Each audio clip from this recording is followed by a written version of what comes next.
Good morning and welcome to this conference. I think the themes of excellence and the themes of new capitalism actually are combined. I'm very pleased to be here with you this morning in Sao Paulo.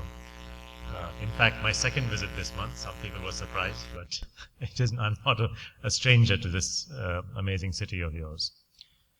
I also thank FNQ for having selected this topic, and I believe the congruence of new capitalism and transformation that we seek is actually at the heart of today's society.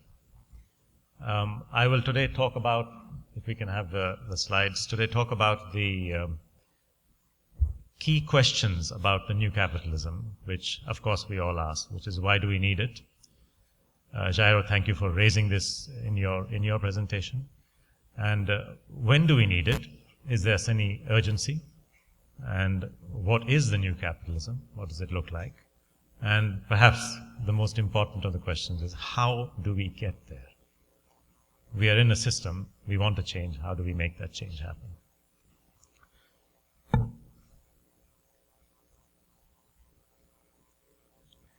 So these are the 4 questions, and let me start right away with the first one, which is, why do we need this new capitalism?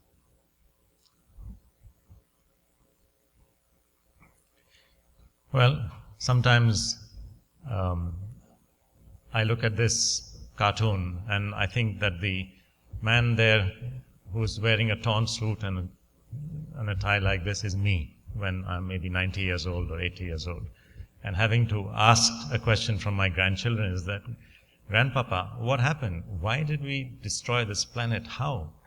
And I have to think of an answer, and then I have to say this. Well, yes, the planet got destroyed, but for a beautiful moment in time, we created a lot of shareholder value.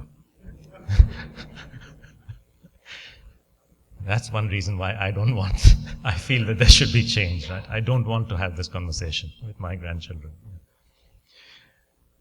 You have all heard of this concept called planetary boundaries. And of course, we live in a world where climate change is being talked about by everyone. And what we sometimes forget is that it isn't only about climate change. We have other boundaries that we have to consider and think about and collaborate with across the world, politically, socially, as well as in business. And some of these boundaries are big issues about biodiversity, the living fabric of this planet, ecosystems and their degradation and loss, about the exhaustion of key resources for agriculture like phosphorus, which is mainly available in 38% is in one country, in Morocco. And we have to concern ourselves with the losses in the oceans, essentially because of the absorption of our emissions. We are finding an increasing level of acidification, in other words, less ability for coral reefs to form again, less ability for small fish to form and be part of the food chain. So the problems that we are talking about are actually many, and they are connected problems. And this is represented here in this diagram from the Stockholm Resilience Center about planetary boundaries. There are 9 separate planetary boundaries. We have reached the little green circle, which is the zone of comfort. We have crossed that zone of comfort, that zone of safety, in at least 3 of them, and therefore we are at risk. And in some of the others, we are moving towards that zone of comfort, towards the boundary of that particular area. I guess the question then is, well, why is this happening? And when we look at what is pushing planetary boundaries, we find a few common themes, and we look at boundaries on ocean acidification and climate change. Actually, both are driven by greenhouse gas emissions. When we look at issues to do with the loss of biodiversity, the living fabric of this planet, our ecosystems, our species, and our genetic material, well, that's about natural resources being destroyed. If we look at the exhaustion of phosphorus or the overpollution from nitrogen, again, it's a question of natural resources. And then we look at fresh water. So we find common themes driving these planetary boundaries. And an observation that I will make for you is just bear these drivers in mind: the greenhouse gas emissions, natural resource depletion, and fresh water. These are actually 3 of the largest externalities of the world of the corporation. And this study which I am quoting here was done by our partners. I am a business partner of Truecost, so I also have to disclose that. But this study was done before I had any business to do with them in 2010. And they found that the total value of externalities of the corporate world, of the top 3,000 companies, was as much as $2.1 trillion, 3.5% of global GDP. So, but what is an externality? An externality means when we do business transactions and there are third parties who have an impact. For instance, supposing I'm a car maker, I make a car, you drive the car, I'm happy because I make a profit, you are happy because you've taken your family to school and gone to friends' places. Maybe you are unhappy because your house close to the sea got affected by climate change and storms and cyclones, and maybe you are unhappy because the driver of the car drove it too close to you and your health was affected by the fumes. So you and you are the externalities of the fact that I and you did a deal to make a car and sell a car. But these externalities are not just about manufacturing cars, they are about every dimension of manufacture. And the impacts are calculated in terms of, look at the same things, greenhouse gases, water abstraction, and natural resource depletion. So here is the connection, is that the drivers of these planetary boundary problems are actually our own actions and our own business. And this is the key challenge, I think, that we in the world of business are facing today. These numbers are at a time when resources were not scarce and where our impacts were small, when the world was big and humanity and business was small, that's fine, it wouldn't matter. But look at the numbers here. Just the top 3,000 companies, 3.5% of global GDP. That's the size, economic size of these impacts, and therefore we cannot ignore them. So that is one key reason why we must think of a change in the economic system. And please bear in mind, when I say we, the corporate sector, the private sector, are 2/3 to 3/4 of the economy and jobs. So economic direction and resource use is driven by us. Please let us, nobody make that mistake that it is somebody else, that is somebody else's problem. It's us. It's our emissions. It's our business.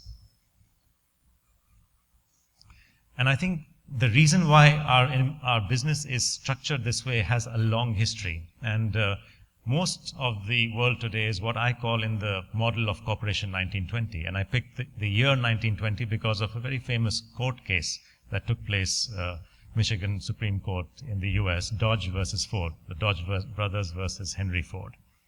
I might, if we get a few moments, tell you the story behind that. It is quite funny. But anyway, that was in 1919. And ever since then, today's corporate model has been one which is directly focused on profits for shareholders, a single dimension of capital.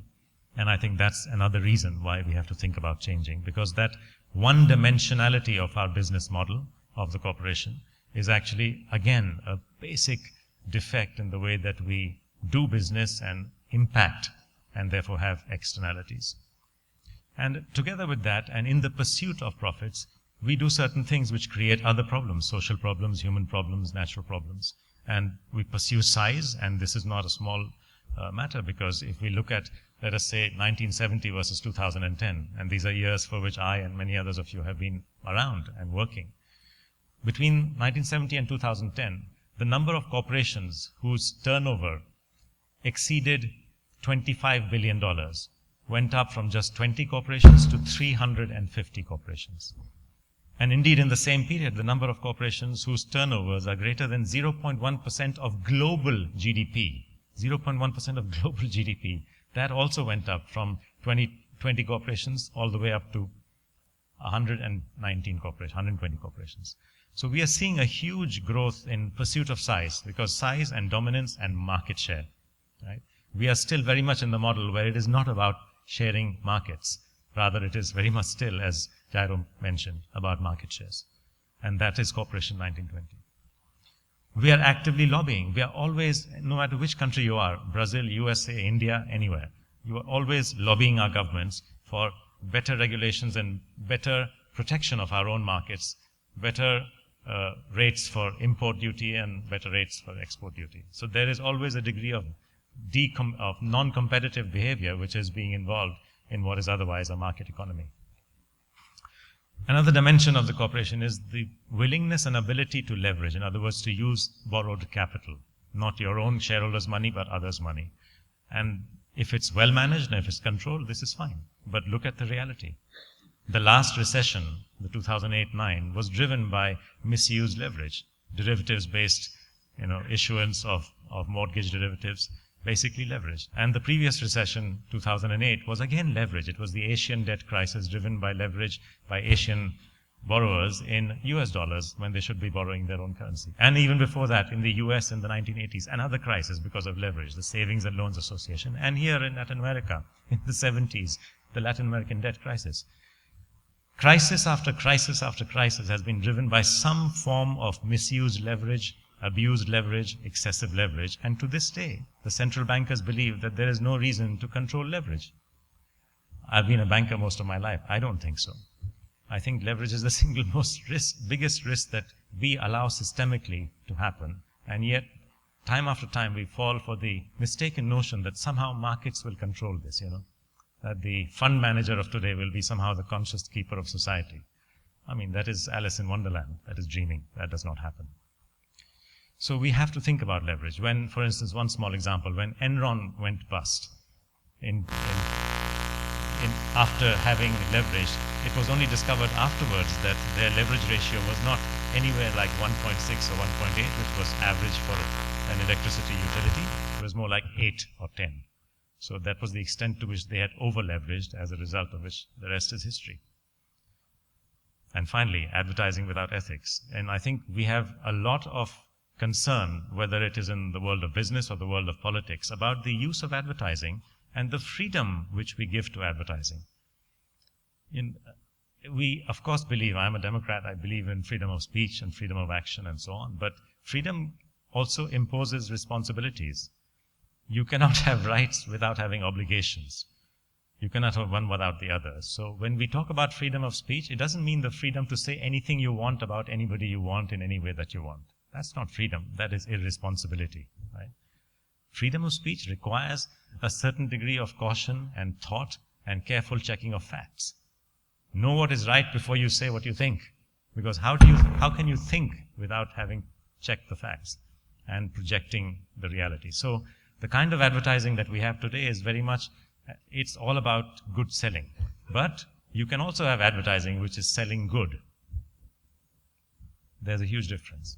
The kind of advertising we have today is one which simply preys on human insecurities, converts the insecurities into wants, wants into needs, needs into demand, demand into production, and that becomes the cycle. And that is actually one of the big drivers of today's economy. So we have to look at all of these defining characteristics of what I call Corporation 1920 and then think, okay, this is what's driving the economy in the direction it is. This is what's driving planetary boundaries. We need to change it. Yeah, and this is part of the why of the change. Another part of the why of change, and I will just simply quote this one sentence from the recent encyclical, and by the way, I'm not a Catholic, but I believe some of you are. And Pope Francis comes out with a beautiful statement amongst many, which completely links the ethics and equity issues that are heart and center of environmental issues, and especially climate change. And he talks about the earth herself, burdened and laid waste, is amongst the most abandoned and maltreated of the poor. And when we have a recognition at that level, at the papal level, of ethics and equity issues, which are at the heart of environmental issues, then I think that also is a very strong reason for change. So I think, in addition to the introductory session by Jairo and the points that he had made, we clearly have many reasons why we should change. And I just want to comment now on the when, because we don't have, in my opinion, till 2050 or 2100 to make this change. A lot of what I have been writing about is driven, and indeed the reason why I call my book, my recent book, Corporation 2020, is not only about Vision 2020, it's about the year 2020. And I talk about key changes that we have to make by 2020 in order for us to change economic direction, change resource use, go away from the brown economy into the green economy, reduce and turn around the level of impacts of pollutants and of emissions and so on. So it is about timelines. It is about urgency. The IPCC in its latest report has clearly given a number of turning point issues, most of which congregate around the year 2020. We know that the next coral bleaching, which is probably going to take out another 20% of the coral reefs, the last coral bleaching was in 1998, a massive global event driven by El Nino, which literally eradicated 21% of the coral reefs around in warm waters worlds. And if another round of coral bleaching of that type takes place, it is not just our diving holidays which are at risk. It is also about the food and the livelihood of almost 500 million people around the coastal areas of the world, all the way from Pacific Micronesia to Indonesia to Philippines, all the way around to the Indian Ocean, to Africa, Madagascar, and all the way out, indeed, into Latin American areas. So we have a big potential time bomb of sorts with the coral reefs, because it is the food supply of so many people, it is the livelihoods of so many people. Rock phosphorus, as I mentioned earlier, we are severely at risk because phosphorus largely comes from rock phosphorus. 2/3 of it is from rock phosphorus. And the phosphorus is a key element which is used in agriculture. And rock phosphorus is very strongly concentrated, and most of the export is actually 38% is from one country, Morocco, in Africa. And South Africa has another 12%. And then China and the US. Between these four nations, they control something like 85% of the total phosphorus supply. If that isn't a recipe for political chaos, then tell me what is. This yellow element is basically the next oil. And I'm afraid if 50% is in Africa, we know where the problem will happen. So we can't wait for it to happen. We have to think about it, plan our way out of this. My friend and an inspirational banker, Herman Mulder, once described, when I was talking about this, he says, "What is this? This is the brewing of a perfect storm." And I still remember his words, and I think about that very often as I write and talk about Cooperation 2020.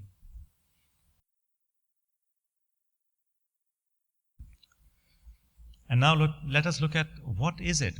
And this is mainly what we have to think about. What is it, the new capitalism? When we say new capitalism, what do we mean by that? And that's really what I want to talk to you about next. And then we will go on to discuss the how. Well, firstly, what kind of economy do we want? And here is how the United Nations Environment Programme described the green economy, which is, in the words of the United Nations, the new economy. They said a green economy is defined as one that results in improved human well-being, social equities, which means narrowing the gap between the rich and the poor. It doesn't mean making the rich people poorer, it means making the poor people richer. Then third, it means reducing environmental risks like climate change and chemical pollutions and so on. And fourth, it means lower ecological scarcities, which means freshwater scarcity. And here I am in Sao Paulo, and we know what that means, ecological scarcity. Or the other ecological scarcity, which not a problem in Brazil, but is soil fertility. The ability to grow crops is declining because of the impacts that we are inflicting because of chemicals on the soils. The fertility of soils is dying. The ability of biomass in the soil to produce is reducing.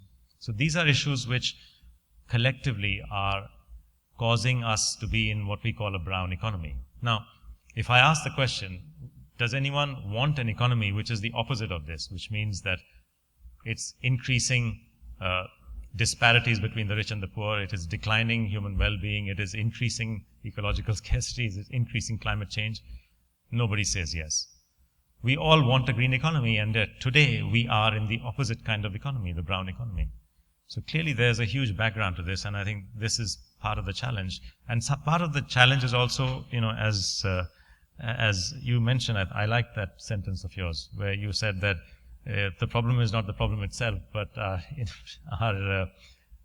attitude towards the problem. We are just not accepting the reality. And on the right-hand side, you see a diagram which clearly shows what would happen to the global economy and what kind of economy we would have if only we took 10% of the total gross capital formation, which means the total amount of private and public sector investment that we have today, instead of still being invested, the whole lot, in the brown economy, if a bit of that was invested in the green economy.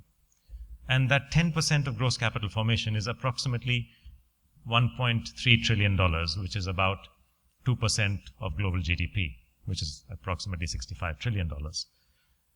Just that much investment would, over time, and this is the result of the model that we ran at the United Nations Environment Program, and it's a well-used model, it's T21.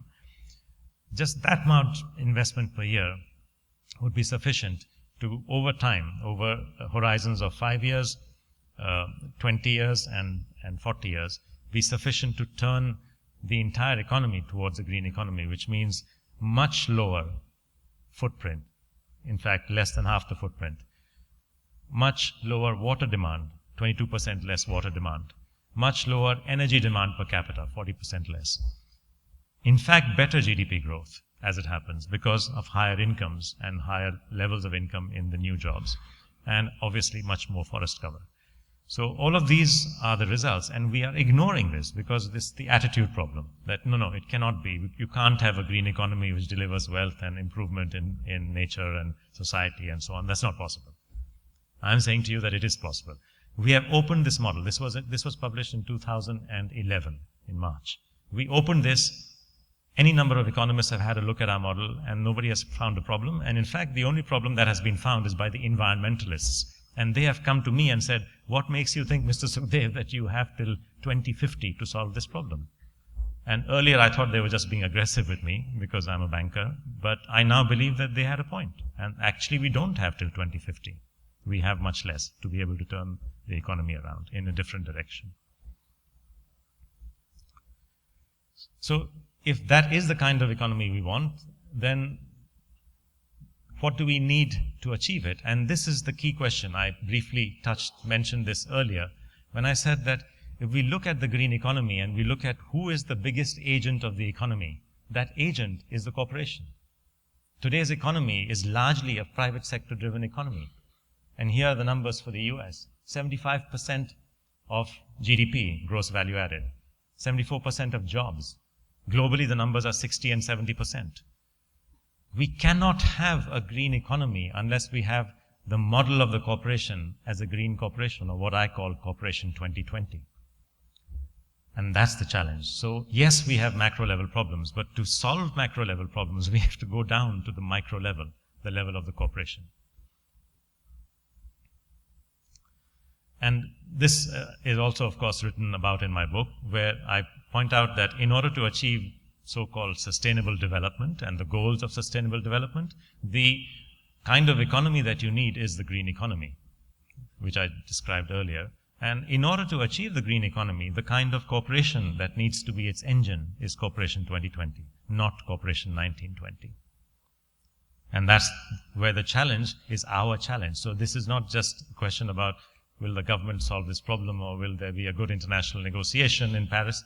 It's the problem of what kind of corporation we want and we are and we have to be in future. However, let me alert you that Corporation 1920 still has many believers. And there's a huge history to this. It's not just the legal history in Europe and in America which led to the legislation which makes the primacy of profits the core of the corporation today. But it's also the psychology that led to distinguished economists like Milton Friedman saying what he says. And I quote him, that there is only one and only one social responsibility of business: to use its resources and engage in activities designed to increase its profits, so long as it stays within the rules of the game. In other words, doesn't get illegal. His comment is frequently quoted that the business of business is business. And he talked about CSR as in rather derogatory terms, as, you know, it's like putting a beautiful girl next to a car. It's not pulchritude, it's just good selling. So he thinks of CSR like that. Well, I'm afraid I disagree with Milton Friedman. I think the business of business is much more than just making profits for shareholders. I think it is about delivering value to society and stakeholders as well as making profits. And I sometimes say that, what is the purpose of your business? I ask CEOs, what is the purpose of your business?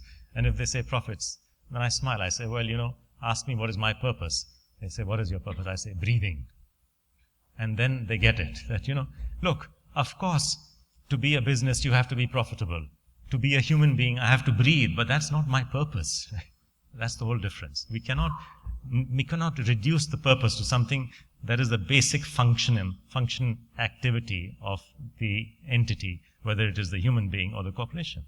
We have to look somewhat higher than that, uplift ourselves, look to our real purpose, deliver purpose, and in the process, of course, stay alive, make profits. You have to. Right? But thankfully, the Milton Friedman view is not the only view. And now let me show you some other views on what is the purpose of the corporation. So here is what was said by Jamshed Sarvanji Tata. Jamshed Tata was the founder of the Tata Group, which is India's largest corporate enterprise. It's a massive conglomerate. And this was said sometime in 1870. He says this, that in a free enterprise, the community is not just another stakeholder in business, but it is in fact the very purpose of its existence. Now, there's one different view, clearly not agreeing with Milton Friedman. And another is from Jochen Seitz, whom I interviewed for my book, Corporation 2020. He says, we need to move out of the era of business that causes collateral damage to an era of business that causes collateral benefit. In other words, not negative externalities, positive externalities. Let us look at a few more views about this issue of what kind of profits, and is the corporation only about profits, and what kind of profits. Here's what Paul Pullman, the chairman of Unilever, said, that I don't think that our fiduciary duty is to put shareholders first. This is actually said by Paul Pullman. I say the opposite. What we firmly believe is that if we focus our company on improving the lives of the world's citizens, and come up with genuine sustainable solutions, ultimately this will result in good shareholder value. And then your own Jose Pinito says, our corporate vision is centered on the search for admired profit, seeking not only to bring return to our shareholders, but also to bring benefits to our stakeholders. So this, my friends, is the new kind of capitalism we are talking about. It is stakeholder capitalism, not merely shareholder capitalism. It is capitalism which looks at not just financial profits and financial capital, but looks at social, human, and natural capital. That's the kind of capitalism, the four-dimensional capitalism that I'm talking about here. Yes, it is more complex, but it's the real world. Actually, what we have been living with is, in that sense, not the real world, because it ignores these other dimensions of capital, which are so important. Social capital is about relationships. Would you say that it doesn't matter your relationship with your family, your daughters, your sons, your wives, your husbands, your parents? Of course not. Human capital is about the intellect in your head and the health that you have. Would you say health is unimportant? Certainly not. Natural capital is about our natural world around us. The flow of nutrients and fresh water. Is that important? Yes. Is that included in our current capital model?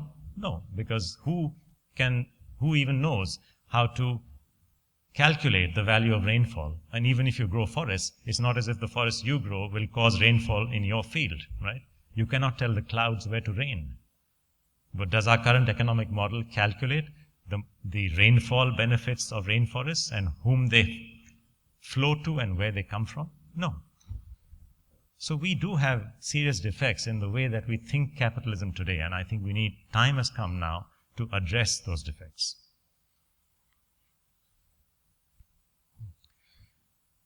Now, for those who are interested, I won't read this entire slide, but let me say this, that there is a way of looking at capital more holistically, and it requires us to think out of the box. And I say literally out of the box, because today, my friends, the box that we are in is a small box.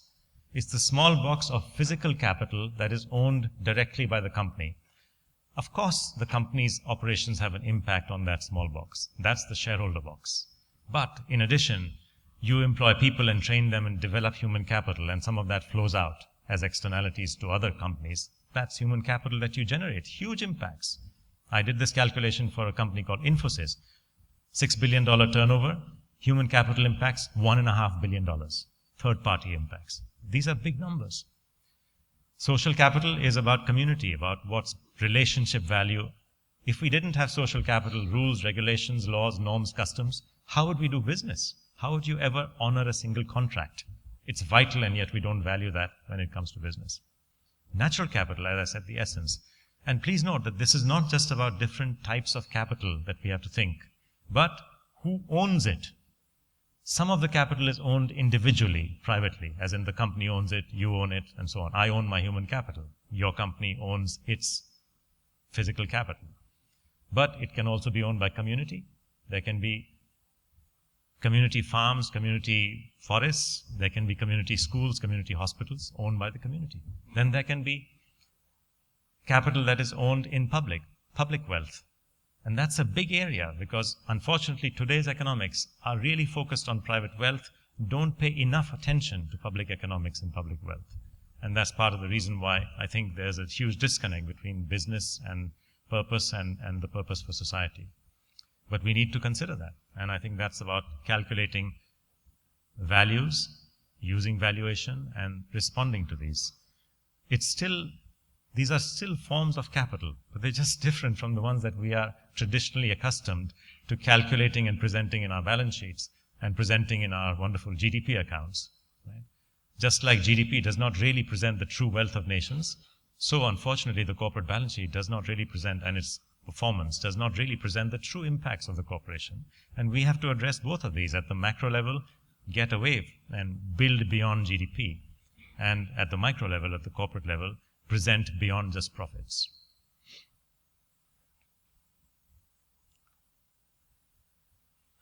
The categorization of capital, and that's part of the good news, has already begun. Of course, we know that there are business drivers and they lead to performance, but that performance, in the words and the terms of the IIRC, the International Integrated Reporting Council, which presented its work, and I know that here in Brazil, CEBERDS and others are working very well towards implementing some of these recommendations. There are 6 types of capital, and we can simplify that and go back to 4 types of capital. That is financial, which includes manufactured and money, because ultimately you can buy a factory for cash and you can sell land for goods and for money. So then there is human capital, which is, if you like, health and education. Then there is social capital, that is the relationships, whether it is institutional relationships, or whether it is norms and customs in community, or whether it is social license to operate. These are aspects of social capital. And finally, there is natural capital. And some intellectual property capital, which IIRC talks about, which is like copyrights and licenses, software permit licenses and permits and so on. These can be bought and sold. So they are like financial capital. There's a money price for them. And there's others which don't have a money price, like Wikipedia. That's intellectual capital. It's on the web. It belongs to everyone. So this world of capitals actually already exists. The entire literature of environmental economics talks about human, social, natural, and physical capital. So what IIRC has done is actually elucidate a little bit further on certain classifications of this capital, but they haven't gone away from fundamental economics. And that's the irony of today, is that both all the way from Adam Smith down to the environmental economics literature, these forms of capital are talked about, they are documented, and yet they don't enter the decisions of policymakers, they don't enter the decisions of business leaders. That's what we have to change. It is making sure that the whole richness of economics as it is, through its tradition of 230 years, is actually absorbed and understood and used by policymakers and businessmen. It's not just about reinventing or changing the economics, it's even understanding the existing literature in economics. And by the way, all of these terms, natural, social, human, and physical capital, these are commonly accepted terms in the literature on environmental economics, which goes back at least 40 years. Collier, Mailer, David Pearce, and so on. So if we recognize that, and if we look towards a corporation that lives in a 4-dimensional world, not just of financial profits and capital, but also human, social, natural, physical. If we recognize that, then what kind of company will it be? And here's some of the key things that are different about Corporation 2020 compared to Corporation 1920. Well, fundamentally, its purpose is aligned to society. But what it means is that in terms of its operations, It will not be a typical creator of negative externalities. So it will not do business and create cost to society. Private profits, public losses. Private profits, public losses. That's not the kind of corporation it will be. It will be one which creates private profits and public profits, public benefits at the same time. So going back to what Paul Polman says and Jose Penido says, that kind of profit, admired profit, which has got positive externalities to it. It can be an institute because it is creating, because it's a service sector, it is training people, developing skills, improving your ability to earn money. So you are building human capital. So it will be a kind of an institute of learning because it is teaching staff to become better earners and be rewarded better.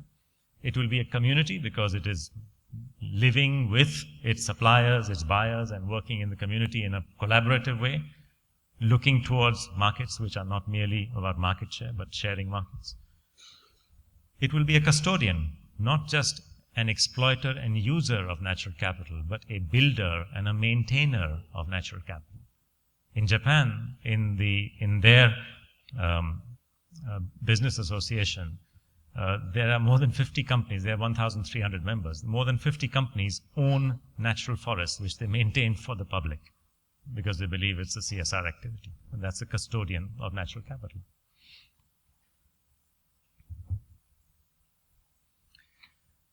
So I now get on to perhaps what is the most important part of our conversation today, which is the how.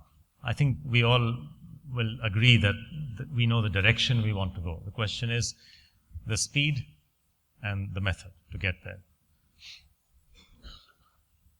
I think when we look at the method, there are actually three areas that we need to look at. One is leadership from the corporation. So what I have been talking about a lot is leadership so far, giving you good examples of corporate leaders who have changed the way their companies operate. But at the same time, we also need the investor in companies to change behavior. And at the same time, we also need to see what is the gap, and the gap has to be filled by the regulator. But let me begin because I've said quite a lot this morning about corporations and corporate leaders and what they think and how they behave. Let me say a few words about the investor and challenge the commonly held belief that somehow or the other, if you as a CEO takes on a path which is sustainable in your company and becomes a corporation 2020, then somehow or the other you're going to lose the investor. And you will somehow destroy your company because its shareholder value will be lost. Well, here are some numbers for you. Surveys were done recently in 2014, they were published. Surveys by a consolidation of 5 different sustainable investment groups coming from Europe, USA, Canada, Australia, and Asia. This was published by the Global Sustainable Investment Alliance. The headline result is quite startling because to me, as a banker and as a financial analyst, I've actually rarely seen an asset class which is so big grow so fast. So here we have the SRI and ESG, the socially responsible investment and the environmental and social governance investments, growing from $13 trillion to $21 trillion between 2012 and 2014. So this is a growth of 60% in 2 years. Okay, so you can see these very remarkable and rapid growth rates in small asset classes. If you look at credit derivatives in 2003, yeah, sure, they went up much faster. If you look at small companies, they grow much faster. But I'm talking about something which is in trillions of dollars, millions of dollars. So today, this asset class of SRI and ESG has become $21 trillion.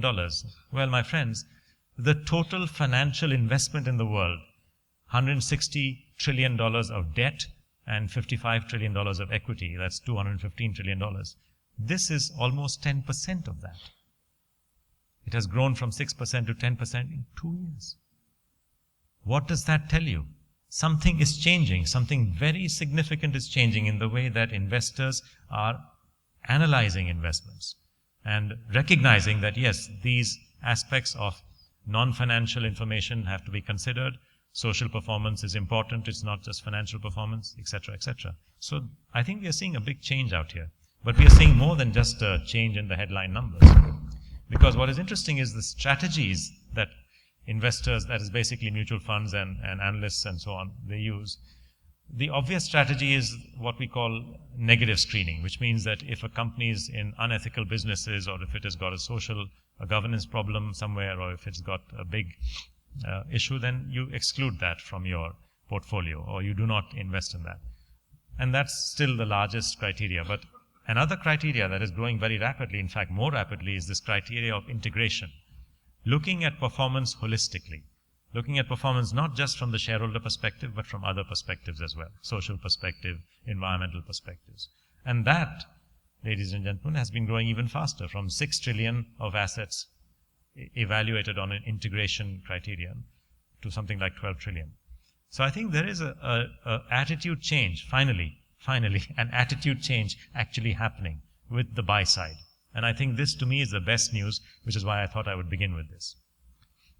Now, having said that, I am myself surprised at the size of these numbers, and maybe there's a bit too much optimism because everyone wants today to believe that they are sustainable. So it could be that some investment funds, some analysts are just ranking things positively. So we have to be cautious, but at the same time, even if these numbers are exaggerated, how much will they be exaggerated? Fine, if the answer is not 21 trillion but 15 trillion, that's still a massive number.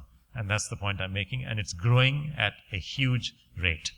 Which means today, the new business, the sustainable business, the small and medium enterprise, which is saying, who is going to fund me? I'm in sustainable forestry. Or who is going to fund me? I'm in renewable energy. My friends, you have good news for you. That's a huge asset class which is looking for assets like yours. Of course, they don't want to fund you if your business model is not capable of delivering profit, because it is then going to die. But if you are in the new business, in a business which is green economy, don't worry about the investments. When in the United Nations we did the model with $1.3 trillion in investment, some people pointed out to me, that's a lot of money. I said, yeah, sure. $1 trillion is the actual subsidy that you are providing worldwide to fossil fuels today. $280 billion is the subsidy you're providing to largely conventional agriculture using pesticides and fertilizer. $30 billion fisheries subsidies. There is already $1.5 trillion of money being invested, subsidized in the wrong direction. In that context, 1.3 trillion is not a lot amount of money. It's about changing what you're investing in, not about reinvesting. So today what we are seeing is actually a beginning of that change, a new kind of approach evolving within the investor world, which is looking at sustainable investment. And also interesting from the investors is some of the feedback. 96%, this is a survey that was done, a survey of surveys, which was done 2013 by Eurosif and ACCA. 96% said that they wanted quantitative KPIs for holistic performance. 84% disagreed that the companies were making it clear enough as to what they meant by material non-financial factors. 92% said, agreed or strongly agreed, that the financial and non-financial information should be much more integrated.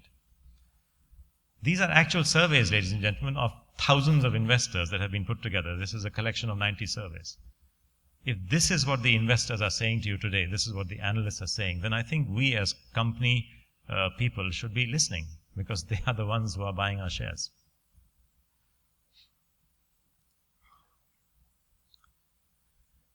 And finally, I come to the key theory of change, which is how. How will this happen? So as I've mentioned, we have big macro issues. They are to do with planetary boundaries. We have excessive demand for goods in the world.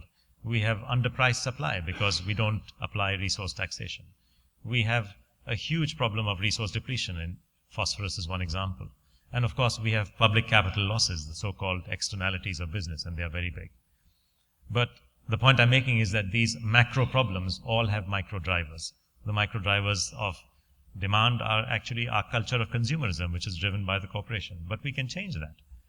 We can introduce ethics so long as we, that is the companies themselves and the sectors we are in, and so long as the public at large is involved in this dialogue, we can change how the ethics of advertising work. A simple example is the European Cosmetics Association, which actually has now rules and regulations on the use of sex and children in advertising for cosmetics. So associations can make a difference. When it comes to leverage, as I mentioned, it's been a big driver of problems, but actually there are numerous solutions to leverage, and I'll mention a few of them in a minute. We can have control of leverage by central banks and by common sense even. Resource depletion can be addressed. Resource taxation can be introduced. I'll give you an example in a minute. And externalities can not only be measured, not only be disclosed, they can be managed. These problems which are coming from the corporation level all also have solutions at the corporation level, and that's the good news part of the story. So let's take a couple of examples. How can we make advertising accountable? It sounds almost impossible, right? Freedom of speech, and the question is whose speech? I think there should be freedom of the consumer, freedom of the citizen to have the information that she wants. Well, we can get that so long as we treat all consumers equally, which means that advertising for harmful products which may be sorted out in Europe but not in Africa, that should not happen. And secondly, we have to disclose how we advertise, what our policies are. And actually, we can do simple things like disclosing the lifespan of a product in packaging and in advertising. And we can insist upon the importance, therefore, of longevity. Today, longevity is an undermarketed dimension of the quality of the product. If something is going to last, I still use a Blackberry, which is actually 5 years old, simply because it still works. I didn't know that at the time I bought it. It's about 6 years old now. But I would have paid $1,000 for that if I knew it would last 6 years. I only paid $200. Disclosing the countries of origin so that if consumers want to avoid a conflict area or avoid a country that they want to avoid, they can do so. They can make that choice. Recommending on the product itself how to dispose it. What do you do with this cartridge of ink from the printer, and so on. And finally, disclosing the footprint, which means how much is the impact on carbon pollution, on water, freshwater usage, on chemicals, and so on, of this particular product. And you would think, my God, such an impossible calculation, so difficult. Well, let me show you this. This is the actual accountable advertising initiative in Puma, where they have calculated the footprint of a t-shirt versus an ordinary t-shirt. So on the right-hand side is the sustainable t-shirt, on the left-hand side is a normal t-shirt, and you can see the difference in terms of greenhouse gas emissions, air pollution, land use change, in other words, how much forest use, waste impacts, and water impacts. And against that, the actual dollars and cents numbers. These calculations today are possible. They are being done. But unfortunately, no regulator says that they must be done. So this is all voluntary, and that's the problem. And I'll come to that again in a minute. When I come to leverage, there are many interviews on Corporation 2020 on the website. But you will find also an interview with Rob Walton, who is the chairman of Walmart, which is a company whom I asked him directly that how did you handle leverage in the early 1980s when US interest rates had gone crazy? What happened? He says, well, my father was really concerned about leverage, and we were borrowing too much from banks, so we went public very early. So I said, really? How much is too much? And then he smiled. He said, $1,300,000. So his father, that is Sam Walton, common sense man, decided to take his company public when it was borrowing $1.3 million, right, from the banks. And of course, today this is a $475 billion corporation, right? So common sense also sometimes is a great way of controlling leverage. This interview is there. I think you'll all laugh when you hear this question and answer going on. Resource taxation. Can you tax resources? So let me tell you when I asked Erik Solheim, who is the Norwegian Minister for Environment and Development, I asked him for an interview for the book, and he agreed. And my key question to him was, look, Mr. Solheim, Norway has a tax of 79% on oil. So $100 of oil means $79 to the government.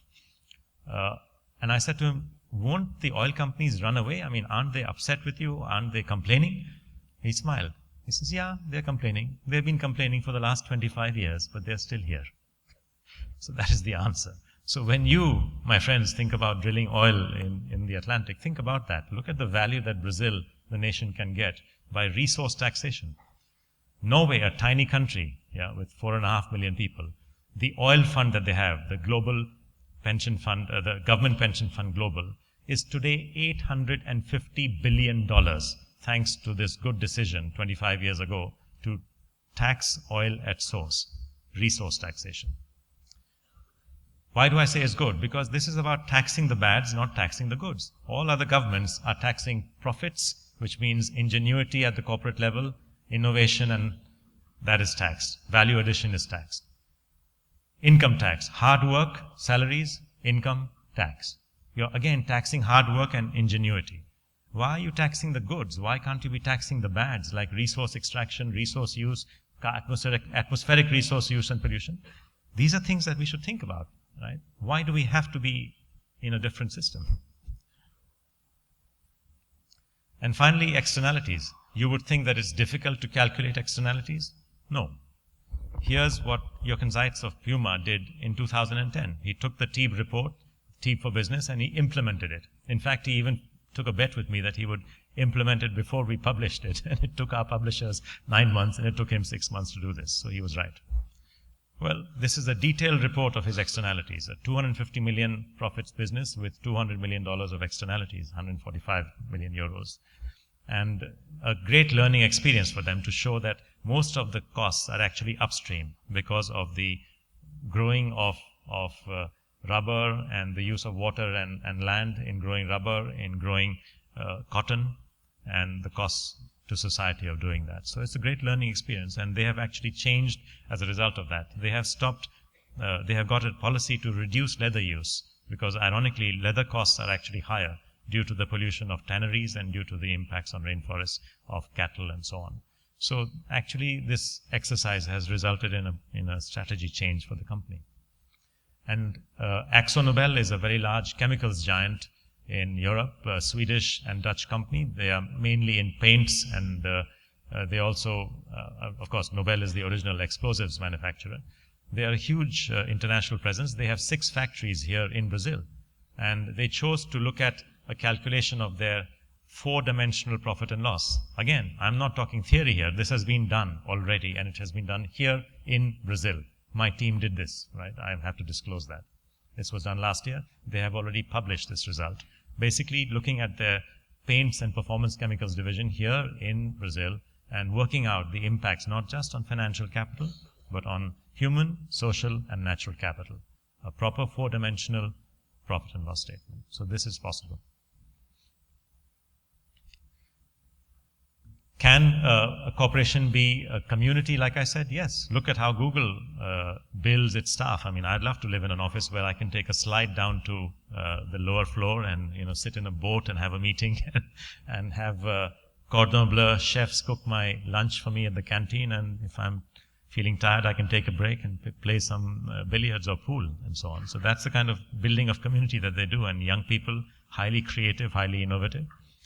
And community building here in Brazil. I mean, I think Natura is a great example of the way that their business model builds community and social positive externalities, because the fact that Natura has 1.5 million consultants, mainly housewives, means that firstly, the woman in the family is earning, has more respect and more say in the family. Secondly, it has been found that they use the skills they learn to actually market the products of other products, and probably even Oboticario, maybe not something very that they want, but that they're doing that. They're earning from their marketing skills that they've learned from Natura. Thirdly, it has been found by research that where families have women who are earning, then the expenditure of the household on health and education goes up. And health and education is obviously good for children, so there's a second generation benefit as a result of this business model. And fourthly, this is a labor force, 1.5 million people who are in a flexible labor force. So it adds to labor market flexibility without adding costs to society in terms of, having to pay unemployment benefits and so on, because they are an unofficial labor force in that sense. So there are 4 external benefits of this business model. So again, you can create social positive impacts. In fact, I had also interviewed Mr. Carlucci, who was at that time the CEO of Natura, and he had talked about looking at focusing on this approach of community-based selling as an answer. In fact, they hadn't gone into Europe because they didn't find the ability to get that community-based selling, and they were exploring Facebook at that time as an alternative community to sell. So, in summary, what is the how that we are talking about? We need a number of changes. Going back to my theory of change, the most important thing for demand, the most important thing for supply, the most important thing for finance, and the most important thing for third parties, externalities. We need to do all of those at the same time. We need to have accountable advertising, but for that, we will need the advertising associations to step up.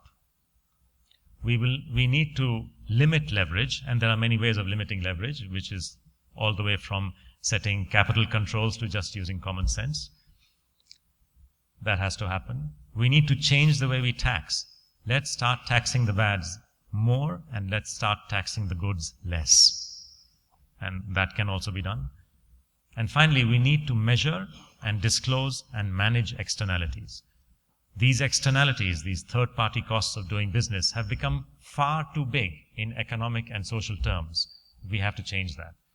If we make these changes, and when I say we, I'm here talking about not either the business or the investor. So it is not the buy side and the sell side who is making this difference, but is actually the regulators. And please note that it's a different regulator in each case. In the first case, the regulator is advertising associations. It's an industry body. In the second case, it is limiting leverage central banks. In the third case, it is finance ministry.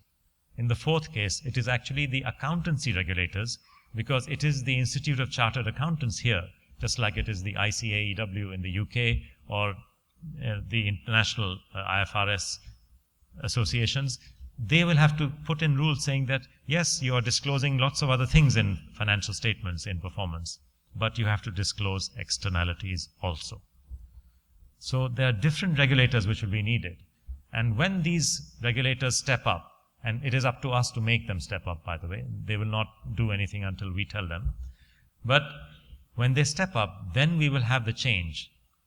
Today, the problem is that the football field on which corporations play is strongly tilted against Corporation 2020 and in favor of Corporation 1920.